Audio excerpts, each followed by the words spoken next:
Hello friends, welcome to video. Today we're doing our August wrap up, and in the spirit of August, I came outside to be in nature. You may see there was like a horde of ducks that was chasing after me, so maybe they'll come back, but hopefully not, because the ducks in this park are a little aggressive. Also in the spirit of summer, I wore my NASCAR t-shirt, no explanation needed. And yeah, so let's get into it.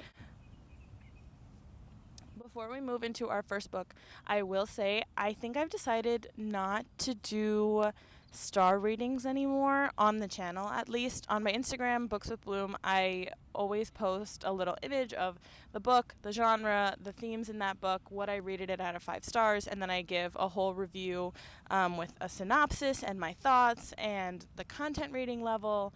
And all of those wonderful things over there. So it's really a comprehensive review over there. Over here, I find it more difficult because I write my reviews almost immediately after I read a book because I will forget otherwise. And I typically find that like the longer I've spent away from a book, the lower the rating gets because I like convince myself that I only really liked it as much as I liked it because it was like of the moment, you know? But it's also like these are very complex pieces of work, and I'm like assigning it this arbitrary number, and people will either like or dislike or assign it as like bad or good based on just numbers, which I don't know, you guys. Numbers have never made any sense to me. Like I said in my last video, I come here to read, not to do math.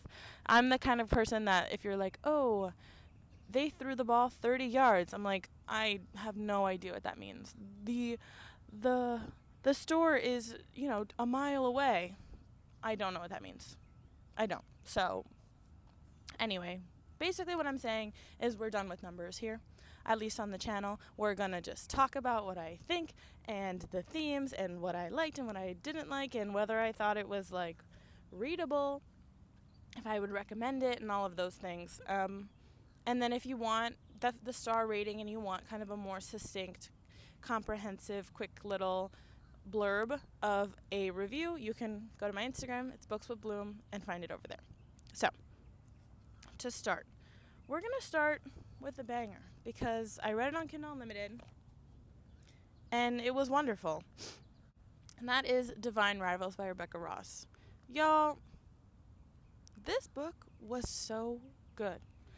Not only is it Rivals to Lovers, aka literally my favorite, but it was also a really wonderful story about living in a war-torn community, finding yourself as a person, realizing what your passions are and how you go about pursuing them, and just found family and all of these wonderful aspects of a book that I love. And it was just beautifully, beautifully, beautifully written. The second book in this series, Ruthless Vows, is my most anticipated release of the next rest of my life. And if it was just amazing. I would highly recommend it. It's fantasy, but not high fantasy. So it was very, very little magic involved in the world. Basically, the main magical element is that Iris, our main character, writes these letters to her brother who's away at war, and she slips them under her wardrobe and then they disappear. So that's kind of the main magical element in this story for a majority of it. And so it's not very difficult to grasp. I would say it kind of veers closer to magical realism for a majority of the book.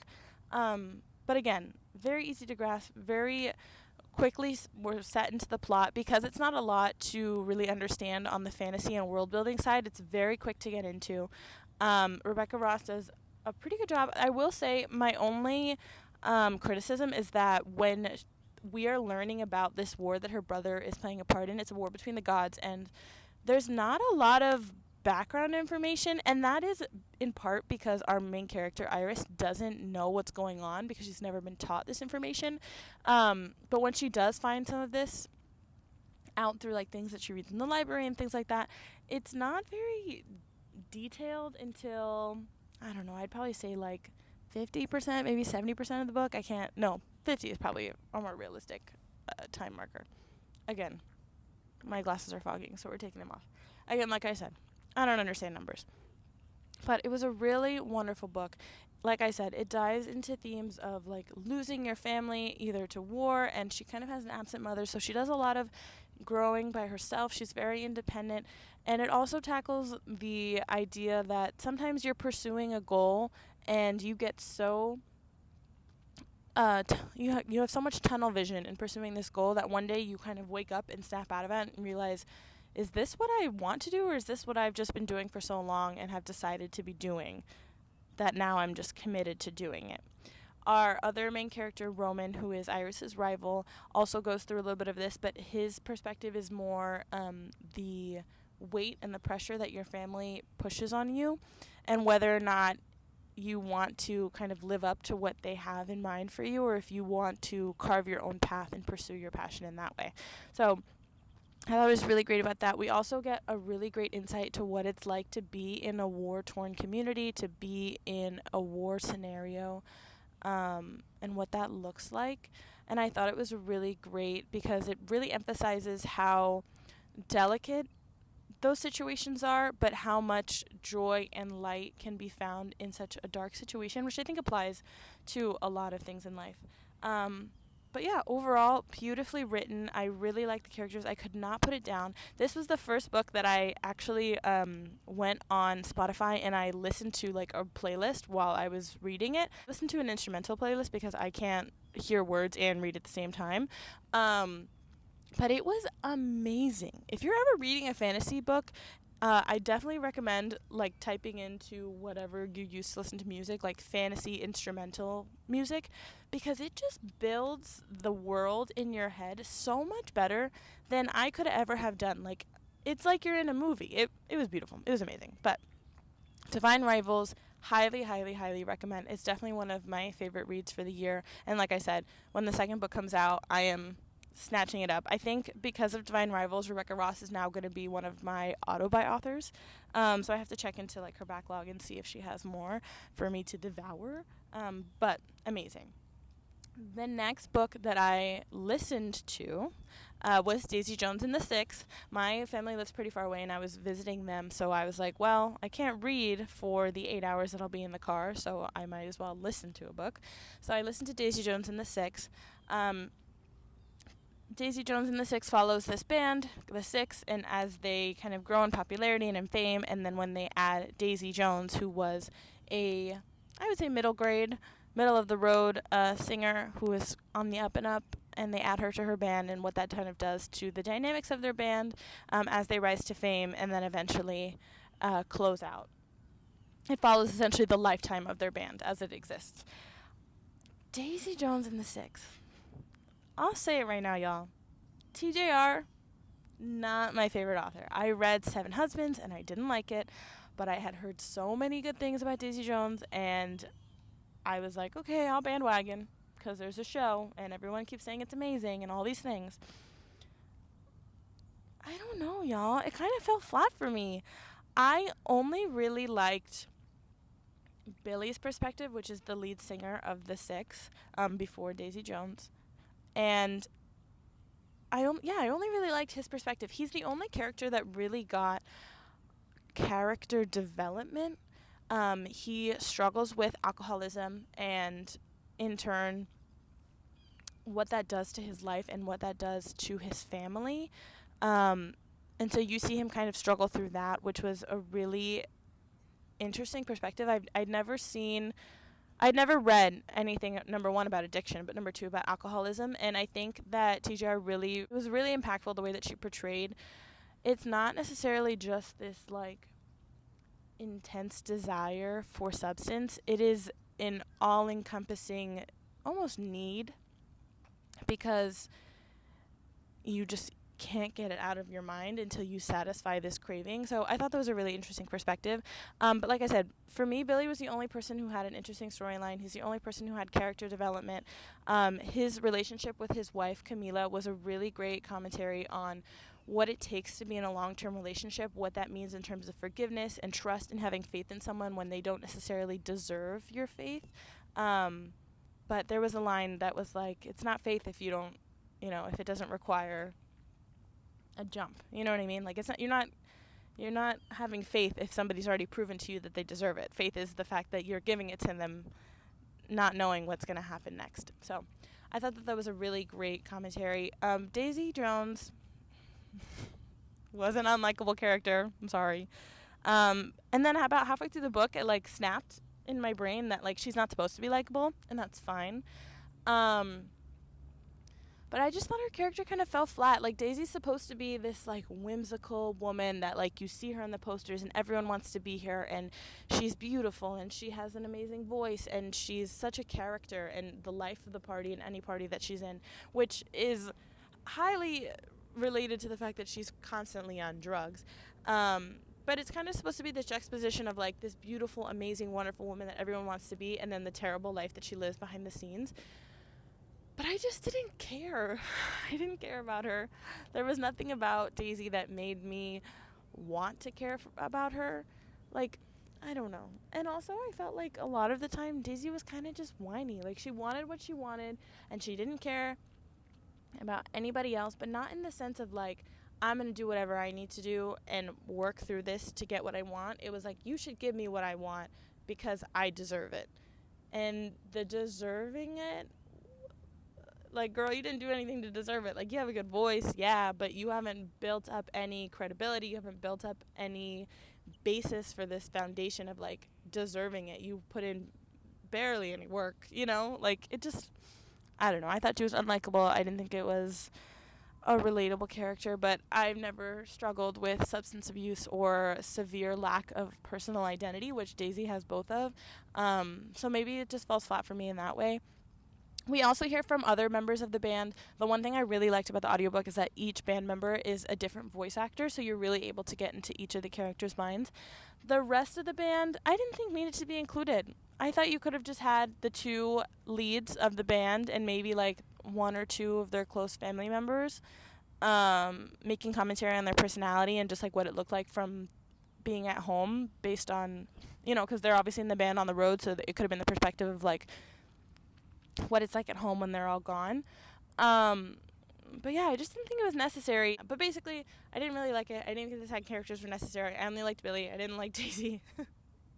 And overall, it was like middle of the road book. It was fine to listen to. Maybe if I had read it, I would like it more. But yeah, it was just, it fell flat for me. But anyway. Next, we're going to talk about Vow of Thieves by Mary E. Pearson. Last month, if you watched my reading vlog, this book was in my realistic reading vlog. It's the book I read throughout a majority of the vlog.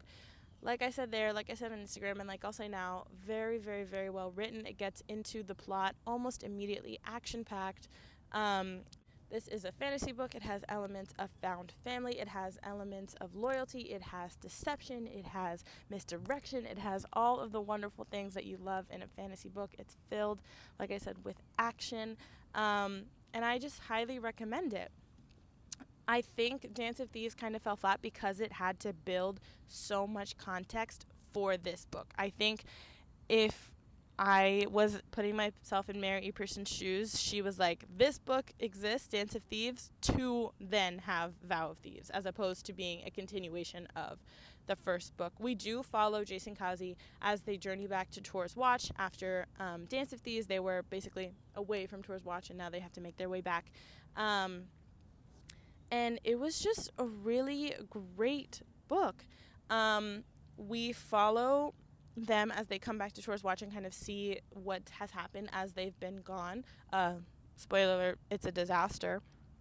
And what was really amazing about this book is that so many of the characters that we met in the first book are not as they seem, for both good and bad reasons. So the baseline character that was built in Dance of Thieves now has this overwhelming amount of complexity, all of these background motives, and just they were just really wonderfully written. Characters that you thought weren't that important now have this very complex, long-lasting backstory that gives them the motivation to take the actions that they take in this book, and it's just completely other than what you'd expect. It was really wonderful. I don't want to talk too much about it because I've already spoken about it at length, so Vow of Thieves, highly recommend. Next, we'll talk about This Time Tomorrow by Emma Straub. This book is a time travel fiction, and it follows, again, if I knew the main characters' names, it wouldn't be my video. Alice. And it follows Alice as she is living her life. Basically, she has a boring, schmoring, regular, schmegular life. She never really went about pursuing her passions or doing what she, like, meeting her potential, quote unquote. And she kind of thinks her life is like middle of the road, whatever. Then, on her 40th birthday, she gets drunk, knocks out, and wakes up as a 16-year-old. And so the story kind of goes through what's going to happen next, whether or not she's going to have to live this day over and over again, if she's trapped in her 16-year-old body, if she'll ever be able to go back to being 40, how long she has in this timeline. And the kicker of it all is that in her life as a 40-year-old, her dad is ill and is about to die. And when she's 16, he's obviously alive, sprightly, and well. We get to see her dynamic with her father when she was younger, kind of contrasted with her dynamic with him as an older woman. And you also get to see what it feels like to be at a turning point in your life. Alice, her 16th birthday was kind of not a big deal. She doesn't really know why she's set in her 16th birthday because nothing, like, essential for her development happened on that day. And this book really just talks through the idea of what it means to make all the choices that we make in our lives and what it would be like to go back and change one or two things, and if that has any effect on your future life or if it has a really big effect. And this idea of whether or not you're living the right life. And I thought that it was just a really interesting discussion on growing up and what it means to grow up and what it feels like as, especially for me as somebody in their early 20s, like, to kind of feel this transience of, like, I could do whatever I want, but also how do I know what the right thing to do is. So it was really great. It also obviously touches on a father-daughter relationship, which is always so sweet to read. And Alice's father is really chill. He very much takes on, like, a friend approach as in parenting. So it was really, really great. Highly recommend. I think this is not for new readers. I think that if you're really going to appreciate this book, you have to take the time to sit and read it and only be focused on this. And you also have to be kind of looking for those deeper themes, because if you were just to read it outright, there's a lot that you could miss. Because a lot of the beauty of this book is in the mundanity of day-to-day actions that they take. And yeah, I just thought it was really beautiful. I really liked it. Like I said, it definitely made me reflect on my life and just all of the possibility that comes with being young and new to life. So, yeah. And then finally, I read Beach Read by Emily Henry. This is the first book I ever tabbed, so that was a lot of fun. I annotated, so it took me a little bit longer than usual, but this was such a fun book to tab because it's not super, like, plot heavy. Like, it's not very complex as a plot. I really want to tab, like, a thriller book next. The green tabs are plot related points, and early in the book I, like, made a guess on one of the plot points, and towards the end I was right, and I, like, literally wrote in a giant sticky note. I was like, I knew it. So that was a lot of fun. So I think if I did that with, like, a mystery thriller, it would be even more fun. Basically, in this book, January is a writer. Her father has just passed away. I don't know why this month I read so many books about absent or dead parents. That was coincidental. But anyway, January's dad has just died, and it turns out that he's had kind of a secret life. He's been cheating on her mom, and he has a second house in Michigan. So she goes to Michigan to empty out this house to sell it because she's super broke. She is an author, and she hasn't sent in her newest book to be published, so she's kind of low on funds. And the problem is that she writes romance, and so because she writes romance and her life is stinking it up, she can't write anymore. So she goes to this house to clean it out, but also to kind of sit there and focus on writing for the month. Her next-door neighbor is her college rival, Augustus. And, yeah, the story kind of just goes from there. I think that this book was really great. I really, really enjoyed it. I was literally smiling, giggling, kicking my feet when they were talking to each other. Nobody does banter like Emily Henry. And it is a very specific type of banter. It's very sarcasm-laden. It's very comedic. And it's not for everybody, but this type of banter is the kind I love to read. I read People We Met on Vacation by Emily Henry, and I liked it, but it wasn't like, it was good, but it wasn't like, I don't know, my favorite book ever. This was amazing. On top of them just having like a slow burn rivals to lovers type of thing, we also get a lot of discussion on what the romance genre is and what it means, especially for women, but also the fact that it's not realistic and how we can acknowledge that and still continue to like something even though it's not this perfect ideation of what we've created it to be. This book also deals with childhood trauma and what it means to be an adult who is grappling with the mistakes of their parents. And in the case of this book, these parents have made some very, very big mistakes. But also just realizing at the end of the day that your parents are just people. And they are likely and able to make mistakes. And a lot of times those mistakes kind of suck for you as a child, but your parent was just a person living life for the first time just like you. Basically, I guess it's in January, are both in a writing rut, so they challenge each other to write in the other person's genre. So it's really nice to see them both discovering this new area of their brain and flexing this new muscle in addition to the romance that they create. We also get to meet some of the people who live in this small town, so we love a little small town community as well. And what I really, really, really, really, really appreciated is that they were friends first. They developed this friendship, and you get to see their friendship blossom. Obviously, there's tension because they have something brewing in there, but you really get to see how they develop and gain so much respect, or rather than gain, they just build upon the respect that they have for each other and this understanding and acceptance of the fact that they are polar opposites, and that's totally okay. Thankfully, I had a good month of reading. I liked pretty much all of them with the exception of Daisy Jones and the Six. So really good month. I read 5 books this month, which is pretty typical for me, a book a week plus the one I listened to on audio. If you watched my last video, I just put up my September TBR, so I'm excited to read this fall and see what I can get into next. Thankfully, within the next 3 months, there will be holidays, or in October, I'm taking vacation. So there's going to be a lot of time to read, so hopefully we'll get into it. Stay tuned for reading vlogs, and I'll see you guys next time. Bye.